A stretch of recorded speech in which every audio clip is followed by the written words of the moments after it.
Ladies and gentlemen, this is Closer Conversations. My name is Austin Glazer, and today I'm joined by Silva of the Estate Inspection Group, and I'm excited to have him here. So with that being said, Steven, how you doing? I'm good, man. Happy to be here. Yeah, was the intro a little bit overwhelming? Or? No, man. You sound like you've been doing this for ages, and it just makes me like, yeah, let's do this. Nice. Let's run through a wall, huh? Absolutely. Cool. Well, I'm excited to have you here. We spent a lot of time chatting before this, but so the way our podcasts usually run, they open, they close with the exact same question, and that's that question that we usually start with is, what is your definition of success? My personal definition of success is,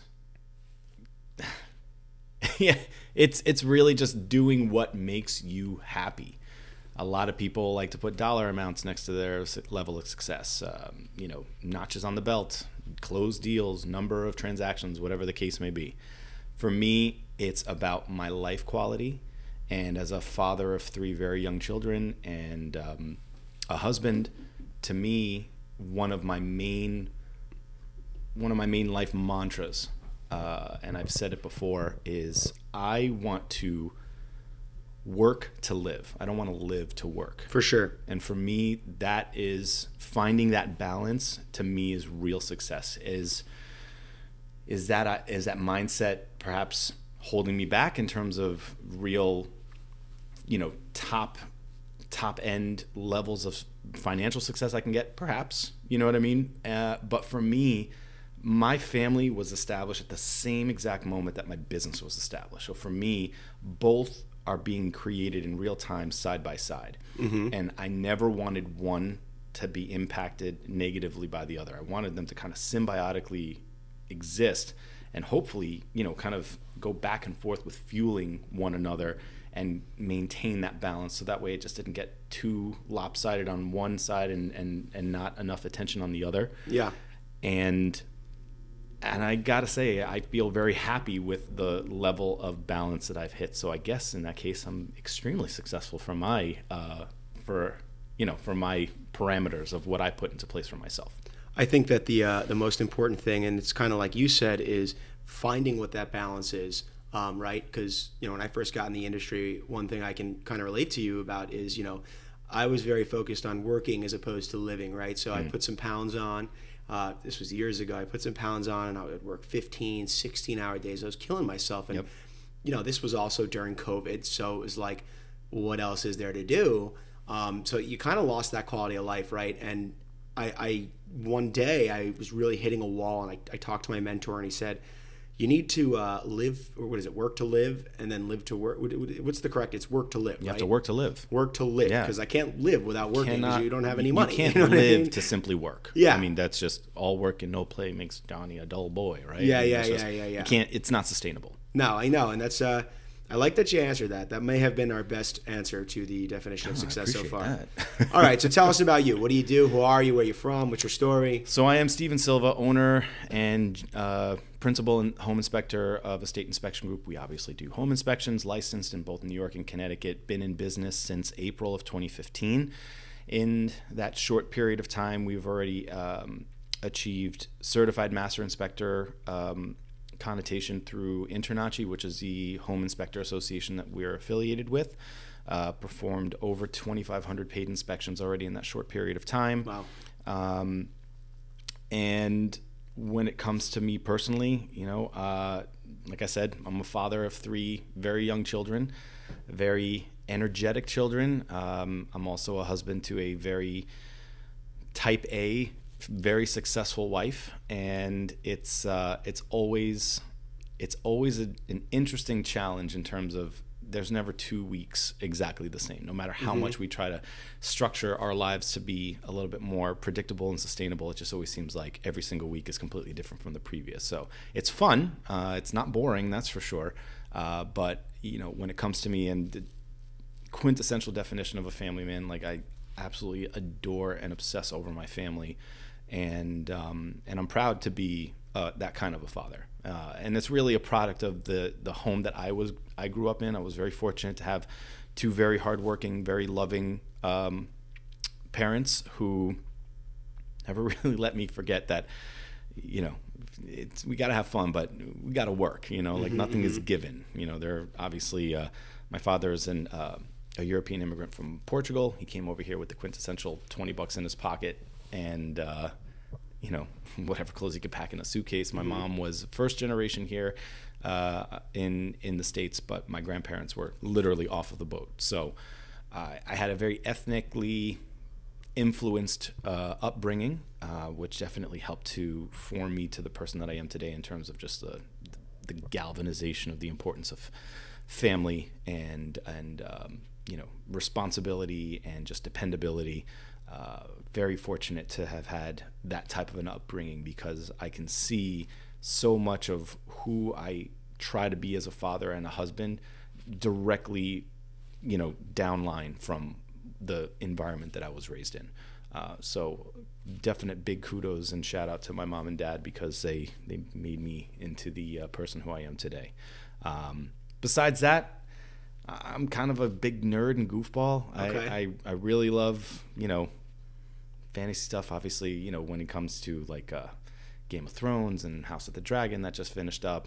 Big Potterhead. Was a big Harry Potter fan. Read all the books, watched all the movies. Was just all into that. I can definitely hang with the best of them when it comes to maintaining full conversations, only utilizing movie and TV quotes. Yeah? Absolutely. You already dropped one earlier. Yeah, that's right. Exactly. So, when it comes to that, you tell me any line from The Office, I'll be able to finish it. I mean, I'm just a a fan when it comes to just these, things that you can kind of like get lost in. But other than that, huge soccer fan. Obviously being raised as Portuguese, soccer is life. I'm very excited for the World Cup coming right around the corner. And no, it's just, for me, it's one of those things that I am kind of a nerd when it comes to just, social life. I like boring scenarios. I like to talk to people who definitely keep me on my toes and who I can keep on their toes as well. Okay, cool. Nice answers so far. You're doing great. All right, well, listen. How'd you get into this? Because and the reason I'm asking why you got into this, because I was doing my research and I saw you have a pretty long history in construction. So what led you here? What led me here was a very tumultuous 2008 market for construction. Okay. Obviously, we know exactly what happened in 2008. And because at that time I was working in the construction industry that was focusing to catering to higher end residential construction. Right. When these, hedge funds and mortgage guys started having their funds dry up, so did our work. When unfortunately, to the point where my company, who I was in great standing with and loved to this day, still keep in touch with a lot of them, they, along with a bunch of other people, they had to do a mass layoff just because they just didn't have the next job lined up for us. As hard as they were working to bid and get new jobs in place for us, it just didn't work out timing wise. So I knew at that point I did not want my future to be tethered to the success or the failure of someone else's company. I knew that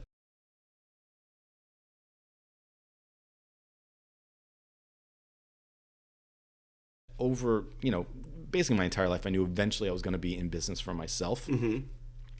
Originally, I thought that was going to be taking over my family's masonry subcontracting company, but they also were dealing with the issues of the market conditions.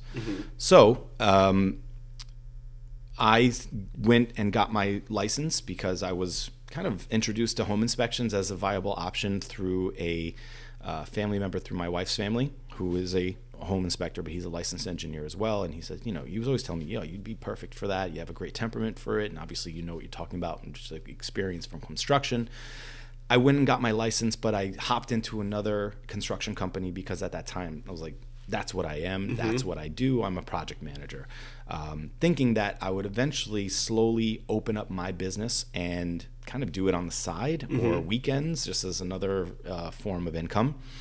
And right before the birth of my first daughter, I got laid off. And they were just like, we're just going in another direction and we're just going to consolidate, the properties and the projects that we have going on. Wow. And we will need you. So that must have been pretty scary. Freaked out because, like I said, we were just over a month away from having our first baby. And I go to my wife, I'm freaking out. I'm unemployed. how are we going to do this? We can't raise a family on IOUs. I can't do this. Oh my God, we're going to lose our house. And at that time, I had already incorporated my company and I was ready to go. And she's like, no, you have a company. I was like, no, I have a corporation on paper, but no one knows that I'm here. So she quickly pushed me into it and was just like, well, then have people know who you are. And long story short, I ended up becoming a home inspector really out of necessity, but it was also a really great time for the market to absorb me, because that's when the real estate market was really starting to take off in 2015. And it really was truly just a series of blessings in complete and utter disguise, because I was not feeling it at that moment. I did not think that the future was bright and cheery, and that's exactly what it ended up being, obviously fueled by a lot of hard work, a lot of sleepless nights, a lot of self-doubt, but that's pretty much the story of every single budding entrepreneur who's starting off right in the beginning. You don't know how it's going to work. You just know that you have to make it work, because that's all that you have to make work. So thankfully, my story ended up with a happy ending, and well, not really a happy ending, just a continuation that it's still, company's still growing, still thriving. We're in the midst of training new inspectors to join our team to increase availability and really increase our service area as well. And it's all exciting stuff. What was the hardest part about building a business like that? I really think the hardest thing about building any business is really just getting people to take you seriously. Anyone can hang a shingle and say, oh, I'm this now. I do this now. I sell that now. But people really want to make sure that they're willing to give you a chance. They just have to know that you really are focused on actually providing the service and the products that you say that you are.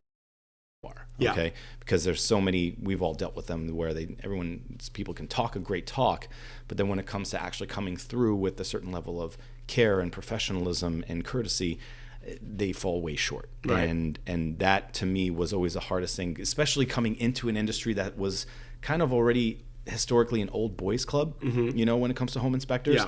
To be this young-faced 30-something-year-old and be like, what are you going to tell me about a home that I already don't know? And especially in the beginning, trying to sell myself to gain the referrals from seasoned, older real estate agents who have, hundreds and hundreds of home sales under their belt. They weren't going to look at me and be like, oh yeah, got to give this guy a shot. They eventually did, but it took a lot of angling and really just repeating my presence and proposing my value add. And that's where all of my construction experience really, helped, shored up for sure. So what was your first, how'd you get your first inspection? So my first inspection was actually from a friend of mine from college. I was at that point just social media blasting myself out there. Whoever would be willing to hear that, hey, I have a new business, and if you ever buy a home, just keep me in mind. A good friend of mine from college that I studied with, she goes, my husband and I are buying our first house, and we'd love to give you the opportunity. I'm just like, oh my God, this is amazing. Oh boy. So we book it, super excited, and tell my wife, I can't believe it, finally got my first inspection. Not really the next night, a few hours later, my wife goes into labor with my first daughter. What a crazy story. And I had to cancel it. Oh my God. And I felt terrible because, one, I didn't want to cancel. It was like, I worked so hard to finally get someone who actually believed in me. And I got to say no. And on top of it, it was also one of those things, but I knew this person and I really wanted to prove to my friend that your trust in me was validated. Boy, that's some story. So what I ended up having to do is one of the teachers that I was getting my home inspection license from, I called him up and I was like, listen, man, I'm in a complete bind. I have an inspection scheduled for 9 a.m. tomorrow morning. My wife is literally just getting into labor. I need you to cover for me. He was like, send me the info. I got I'm sorry, who was this? This was the guy that kind of trained you? Yeah, he was one of my Did you pay him for it? Oh, I didn't even ask for anything. I'm just like, just take care of my friend, because I don't want to have my first reputation in business being like, he just left me high and dry. It's funny. We're going through something very interesting in the insurance industry right now where we're getting crushed rate-wise, and it's very hard to convert. And I work with all these big referral partners that I've worked my butt off to gain. Right. And, there's been a few times in the last few weeks where what I've had to do is I've literally had to broker the business out to a friend of mine, and I'm just like, hey, just get the deal done. I'll talk to the client, or you talk to the client, whatever it is. I just need to go back to this referral partner and say, hey, we got it done. Yeah. And that's a very similar situation, but I deal with it all the time. I think it's just one of those things that, like, you don't want to, in business, that your business currency is not dollars and cents. It's personal connections. Absolutely. Because your reputation is only as good as the last client who you did well for. Yeah. So it almost seems like if there's a potential for, obviously, loss rate, no one wants to be in business to lose money, but at the same time, if there's an opportunity where that someone is going to be negatively impacted by just circumstances that are obviously out of your control, right, you will go above and beyond to make sure that at whatever cost that person gets taken care of, so that way their experience with you is not tarnished because of things that you have no control over. Dude, all the time I'm doing stuff like that. I've had to do a Geico quote with someone online before because I couldn't beat a rate, which sucks. I'm taking hours out of one of my pledge brothers calls me today, my fraternity pledge class president, PCP as we call him. He calls me today and he says, listen, I need help with my insurance, and I quote it and I couldn't beat it. Yeah. And I said, listen, let's do this instead. You open your computer up. You'll screen share with me. The Apple added that function now. I know you're a big Apple guy. They added the function to screen share. Yep. And so he's screen sharing. He was like, dude, I don't know what to click. I'm like, dude, just listen to me, okay? Just like, stop asking me do questions. What I say. Just do what I say. Just do what I say. I wound up getting him a rate that saved him about $300 a month, more than what he was paying prior. And it wasn't with me, but it was just from the sake of, like, he was my friend no matter what. He's stuck with me. He's stuck with me in life. But, like, it's the same concept that I apply with every single referral I get. Like, I'm going to get this job done by any means necessary. It's so important because it's not obviously $300 a month is a huge savings. But it's not even about the commission. It's about how you made him feel. Yeah. And it's about the steps that you went above and beyond to make sure that he crossed that finish line in the best position as a customer. And that is going to be that currency that then spreads to everyone else who in his life is talking about needing insurance. They're going to be like, he will absolutely go above and beyond, and he'll tell his personal story, be like, he didn't even make money on me, and here's what he did for me. It's funny? When we finished the transaction, or I don't know why I'm even calling it, when we finished our phone call, so I talked to him for an hour because it was like nice to talk about his life. Sure, exactly. Yeah. He sends me $50 on Venmo. I sent him back immediately. I said, stop this nonsense now. I said, bro, listen, what we'll do is we'll get a drink. This guarantees an opportunity for us to get together 1,000%. Now. If you ever send me money again, though, we're gonna have a problem. Yeah, exactly. So I get it. Made me feel a little dirty with money left on the nightstand. All right, so tell me, I'm changing the topic. When you were younger, what'd you want to be when you grew up? Originally, OG career path, I wanted to be a chef. Yeah? My grandmother was an amazing cook. She actually lived with my family. We had an extended family setup where my grandparents would spend 6 months over in Portugal and 6 months over here when they were retired. But whenever my grandmother was home, she was an absolute magician in the kitchen. Really? And I saw at a young age the joy that her cooking, had resulted in the rest of my family, and I loved that. I was just like, oh man, like I want to be in a position where people are praising me for what I create from my own hands, the way that grandma makes all this amazing food. So I spent a good 6 months, and this was thinking like 4th or 5th grade. I was young, and it was like 5 or 6 months of just cooking with grandma every single night, watching how she did things. Obviously, she didn't have any recipes because that's what grandmas do, right? Right? Exactly. And then my father, who actually one of his first jobs when he came over to the States, he was a dishwasher and he worked at a 24-hour diner. He goes, I don't know if you really want to be a chef. I don't know if you really understand this. I was like, what are you talking about? It's going to be great. He's like, are you willing to work when everyone else is relaxing? And are you willing to work when everyone is celebrating a holiday? Because that's exactly when chefs are hardest at work. And I was just like, oh, I didn't think about that. So that quickly put the kibosh on what I thought I was going to be when I grew up. After that, I always loved the idea of being a teacher. Okay. I never pursued it because as great as Summers Off sounded, it just seemed like a lot of work for not enough pay. Not enough pay. But that's exactly what also fueled my passion for doing what I do today, coupled with my collected years of collected construction experience, because as a home inspector, I am now educating home buyers of what is only the biggest financial investment of their life. And I really have the opportunity to get at that captive audience to really share my knowledge and expertise.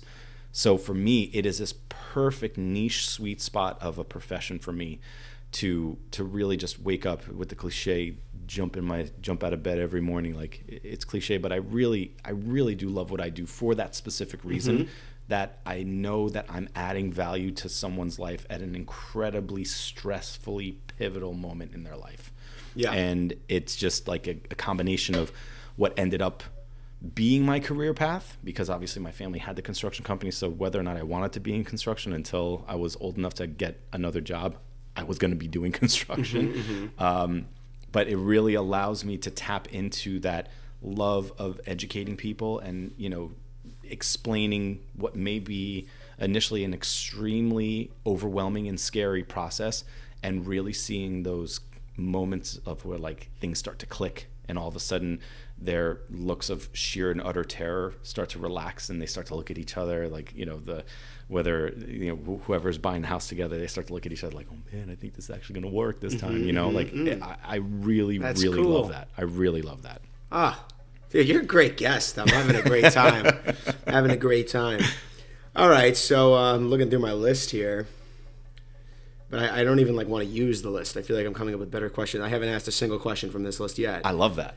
Oh, I got a good one. Keeping you on your toes. I got a good one, and I'm going to ask it off the list. If you could have dinner with 3 people, dead or alive, who are they, and where are you going to eat, or what do you? Oh wait, first off, I have a side note before I ask that. Okay. So I'm segueing back to the chef question. Yeah. So do you like to cook at home still? I cook. Okay. I don't love to cook, and I really think that that's because in my personal home setup, there are so many different fires happening all simultaneously while I need to cook. 3 kids, the wife. If it was just like me, putting on some Michael Bublé and slinging a towel over my shoulder and be like, yeah, I'm like a sexy Rico home Suave. chef. Yeah. Then it'd be a different story. Okay. But when it's literally just like kids chasing each other and pots falling because Ethan, my toddler, is pulling tea towel, tea rags down off the counter, and whatever was underneath it comes crashing down. It's legitimate pandemonium. Wait, so pre-kids, were you? Pre-kids, my wife is a phenomenal cook. Yeah. So she would really do the majority of the cooking because she definitely is a better cook than me. But whenever I was able to pay it back, she would be like, "You're great. Why don't you cook more often?" I was like, "I just like to eat your food more." Yeah. Okay. All right. Now we're. But I am a really good dishwasher, and that's how I balance it out. So, yeah. Okay. Well, you had said your grandfather was a dishwasher, correct? My dad. Your dad. Yeah. Your dad. Okay. And it's funny because to this day, he refuses to ever wash a dish in his life, because he actually does the majority of the cooking for my parents. He does his piece. 1,000%. He's a fantastic cook. Is he? But for that reason, because that's all he did for, I don't know, I think it was over a year until he finally got on his feet. I think he just has a lot of PTSD from dishwashing. I don't blame him. All right, I'm segueing along. Dinner, 3 people, dead or alive. Who are you choosing? Where are you going? Or what are you eating? All right. So, a little known fact about me is that even when I was growing up, I took dance class all my life. I didn't know that. So That's I took cool. tap, jazz, ballet in college. I got really into hip hop. That was my thing. But growing up, the music that I was really into, and that was just because my parents put their old stereo in my bedroom, so I was listening to actual LPs. I would love to have dinner with Elvis. All right. And just hear all of his crazy stories, because I always had him up on this pedestal of just what an absolute legend. And you know that Elvis lived hard. You know what I'm saying? He lived good. He did not live a boring life. We haven't had an Elvis here before. Yeah, so I would absolutely be fascinated to hear stories from him. Okay. Same vein, I was also a huge Michael Jackson fan growing up. Okay. I know that he used to scare the living daylights out of me as a kid. At the end, so I actually was at Madison Square Garden when he did that concert. I definitely don't know the concert. So he did a concert in Madison Square Garden. I believe it was a weekend before 9/11. The irony is that I was in the city right before 9/11. It was a Saturday night, and he had a whole bunch of different modern day pop stars there, and he looked a little weird, and obviously we all knew what his decline was. But Michael Jackson from mid to late 80s was 1,000% a guy who he was mythical to me. Okay. Right? Yeah, I wasn't around then. He scared the living. I don't daylights necessarily know if I would actually enjoy the content of the conversation, but I would absolutely love to hear his stories of like his creative process, because I don't think that there was any performer, past or even present, more iconic or more impactful than him. And I really think that there's a lot that you can learn from someone who literally lived that passion and had an impact legitimately worldwide. You know, we're all very busy trying to just have a small, legitimate impact here within in our small Connecticut, sphere. New York. Yeah. Right. No, you're right. You got great answers. And to he was inspiring people in Sri Lanka Yeah, who didn't even yeah, have TVs. Yeah, you know what I yeah, mean? No, you're very correct. So You're for very me, correct. I feel like hearing his process and really just kind of focusing more on his process rather than on all like the tabloid stories and whatever he was personally, mentally, emotionally going through. There is some serious nuggets of inspiration to be pulled out of his You gotta professional get there, catalog, though. you know, Yeah, and how you get to that point to be able to be so innovative and so trailblazing to just literally create a genre and to this day not have someone who emulates you that even has come close to surpassing you. Yeah, not even. There's nobody ever like him. No. All right, I cannot wait to hear what number 3 is. So for number 3, I think I'm going to go a little bit more on the nerdy route. Go ahead. I'm not going to know who it is. I'm not going to know who it is. Let's go. Let's hear it. Come on. Take us there. It's for me, history has always been a big part of who I am, just because my dad, like I said, being a European immigrant, he's always made sure that I never forgot where I came from, right? Yep. Portuguese history is a pretty badass history because Portugal, I don't know if a lot of people know, it's a tiny little country that's on the Iberian Peninsula that Spain kind of completely wraps around, okay? A lot of people like to refer to Portugal as Spain's Canada, okay? Don't really give us a lot of respect, but that's something that is slowly but surely changing in terms of how people see Portugal. The first king of Portugal, the Infante Henrique, he literally created Portugal out of an idea, and he was a visionary that created infrastructure and set up schools, and he created an entire, not civilization, but a culture within the stronghold of the Spanish territories. And his story is crazy, how I mean, it was just nothing but barren land, and he was able to go in, establish massive cities, libraries, churches, schools, government. I mean, he literally created out of nothing. And for me, when I was going to Portuguese school, while growing up to learn how to read and write Portuguese, history was a big part of that schooling as well. Yep. And I always remember just being like, wow, you know, all these guys, they all kind of sound the same. I don't know who the heck they really are, but he sounded like a real badass guy, you know, he's, because of him, I have the culture and the ethnicity that I have. Right. You know what I mean? So for me, that would be a really fascinating conversation for me, just to really, yeah, like I said, to see how he imagined, and more importantly, to then talk to him about like where Portugal is today, and if that's what he imagined, did it fall short? Did it surpass what he originally thought? Yeah, like I said, I'm a big nerd when it comes to that kind of stuff. That wasn't that nerdy. Yeah. All right, what are you eating? What are you guys having for dinner? Tonight? No, at the dinner with Oh, 3 people. That well- was the follow-up. There was 2 prompts. Yeah, It was question 1A and question 1B. So I think when it comes to the menu, it's really going to be determined of the audience, right? So obviously for the first king of Portugal, we're going to be having some seriously OG Portuguese food, Okay. which to me is one of the venues that I'm going to put out there for our future networking groups, because if you don't know about Portuguese food, that's something you got to know about. I do not know about Portuguese Well, that's food. something you will know about eventually. Very soon. I can promise you that. All right, Portuguese food. And Yeah. Are you cooking it, or are you having it at a restaurant? No, I'm going to have it at a restaurant. What restaurant? It's a place in West Harrison called Aquadio. Oh, I'm is- from Harrison. That's Well, I there you don't go. know the place. though. Right across from Silver Lake, Oh, really? right there. Oh. So Wow. I feel like I so have to go there. you know how the Sopranos have like, what was the name of the restaurant that they always went to? I'm Bada blanking Bing right now. or No, not Bada Bing. That's the strip club, right? Yeah. They don't have those type of waitresses at the Portuguese restaurant, but they always had like the restaurant that they would always go to for family functions. That's like my version of the Sopranos restaurant. Every single family event is always hosted there because we know exactly the caliber of food that we're going to be getting. So that's where we would go for that.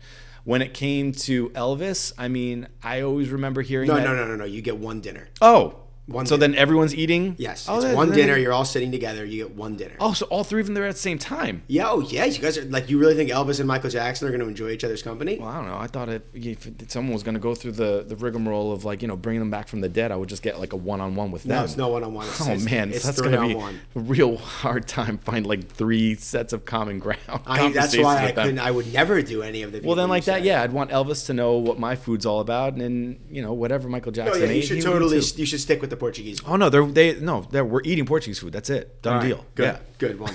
All right.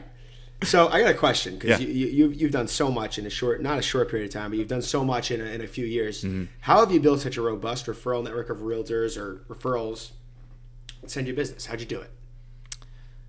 Really just doing what you say you're going to do.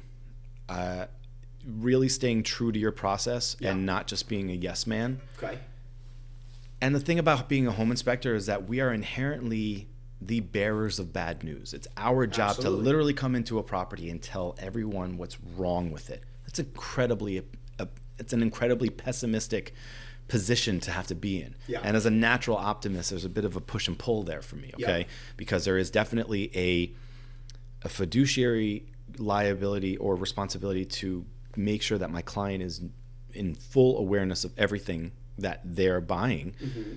But there's also that other end where if I come in and don't properly explain my findings and end up scaring the client away to essentially become a deal killer, which is like the buzzword of home inspectors in the real estate industry, then obviously I know I'm not going to be getting any referrals from them in the future. Right. So how do you work around that? What I do is I spend the time to make sure that I explain everything in a non-threatening way, right, and coming from a position of education rather than fear. All right, because at the end of the day, it doesn't matter what house I go into and what condition I find it. I'm gonna find things wrong with the house. So what it comes down to is making sure that I take the time to properly explain those findings, so that way I'm obviously executing that responsibility to my client, but doing so in a way where then once they are educated of those findings, they are able to make whatever decision works best for them from a position of education rather than fear. Mm-hmm. Because, so many of these stories of home inspectors that are dubbed deal killers is because they walk through a house, pepper spray it with red flags. This is wrong, that's Mm-hmm. wrong, ooh, I wouldn't buy this. And then put their hand out to get paid and walk away. Yeah. Leaving pandemonium in their wake. Okay. And that's not something that a responsible home inspector really should be doing. Home inspector should never be looking at his watch thinking about his next appointment. I only block 2 inspection time slots per day because I rarely ever either filled that whole time slot up with clients or gone over it. Mm-hmm. But I do so that way my clients will not feel like I'm rushing them, because it's one of those things where if a realtor is upset that the client is like, you know what, this home is just too much to chew. It's more than we can, more than what we can chew, biting this off. We can't move forward with this house. I at least know that they're making that decision from a position of education. And realtors, I think even if it's disappointing to them, they understand, because at the end of the day, no one wants a client with instant buyer's remorse. Absolutely. So I've worked to get myself to the point to have that reputation of just being like, I love it when realtors tell me, oh, he's too thorough. I'm just like, well, thank you. That means I do a good job. Yeah. You know what I mean? Some realtors may not want that. Some realtors want yes men to just get the transaction done and get them across the finish line with no pushback. But that's not a good model for long-term success, just because you get one client who's upset with feeling like they got sold a bad bill of goods. everyone who's involved with that transaction is going to be negatively impacted. Absolutely. So the reason why I continue to get these really high quality referrals is because people know what to expect from me, whether I'm working with them on the buyer side or whether I'm showing up to inspect their listing.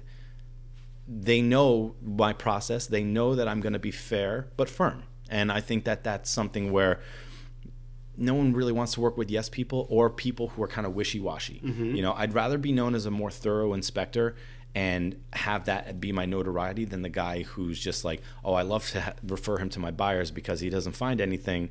I love when he shows up to my listings because he doesn't find anything, but for my buyer, I don't want to refer him because I know that he's not thorough enough. That's no way to exist. Right. And realtors want that. Realtors want that business, you know, long term. They want to keep getting the same clients, to call them again, referrals. And if you do a bad job, it's going to come back on them, right? You know, they referred you. Yep. Realtors are the quarterbacks of the deal. They're my biggest referral partner too, right? So absolutely. You know, we go to and more importantly, they're also the ones who are really at the forefront of managing those emotions. Yeah, they are the quarterback, is what I call 1,000%. They are the Kurt Warner. So that's a bad reference. Not my favorite quarterback of all time. Not a lot of people get it, but they are the Tom Brady of the deal every single time. I'm all right with that. I'm a Giants fan, but I got respect for Tom Brady. It's all good. So, yeah, absolutely. I mean, how could you hate the GOAT? You know what I mean? You hate him if you're a Jets fan, honestly. No, but as a Giants fan, you still can't even hate him. Look, he's a divisional rival, right? But as a Giants fan, we've always had his number when we needed it. So for me, his number, I'm he's good. the greatest of all time. He really is, and it's such a no given. debate. You know, what I mean? He's so good. It's easy to hate greatness, honestly. All right, Steve, I've learned so much about you today, seriously, and I actually think this will go down as one of my favorites. Yeah, that's what I'm talking about. Take us home. Where do you see yourself in 20 years?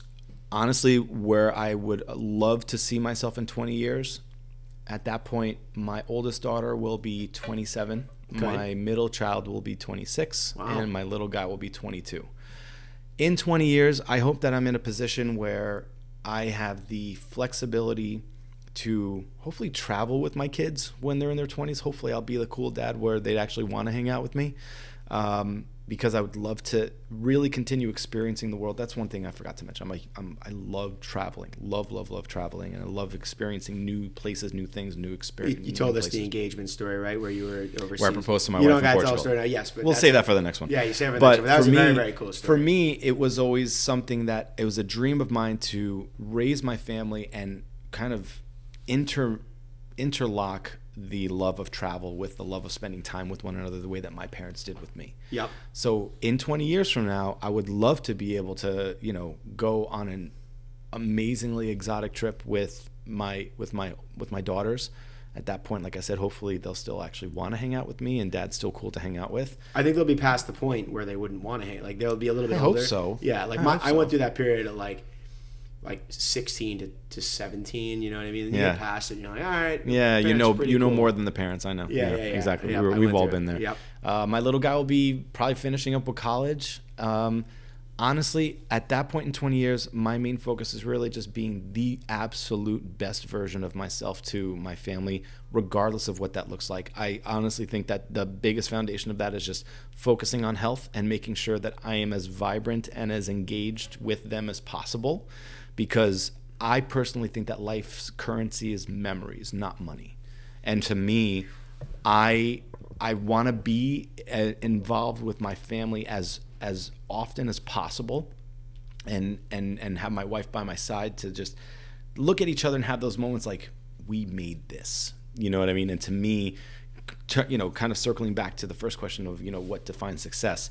I like that you took us back there, because it's first and last. Yeah, to me, that is 1,000% the top shelf target of success for me, is just achieving everything that there is to be achieved in business, but with the people that matter the most still by your side.